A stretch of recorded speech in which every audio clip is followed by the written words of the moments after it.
Əməkdar artist Mətanət İskəndərlidən hər kəsi təəccübləndirən etiraf. Ən böyük arzum nəvələrimi maşında gəzdirməkdir. Azərbaycanın sevilən sənətçilərindən olan əməkdar artist Mətanət İskəndərli səmimi açıqlaması ilə gündəmə gəlib. O, qonaqcanlı verilişində qonaq olarkən uzun illərdir ürəyində saxladığı arzunu ilk dəfə efirdə bölüşüb.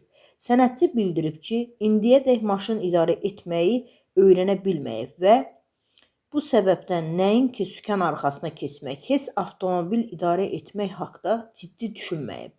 Lakin Mətanət xanım bu qərarını dəyişib və 2026-cı ili öz arzusunu reallaşdırmaq ili elan edib. Ən böyük arzum budur ki, nəvələrimi yığım maşına və onları hər yerə özüm aparım. Bu mənim üçün təkcə rahatlıq yox, həm də mənəvi bir xoşbəxtlik olar.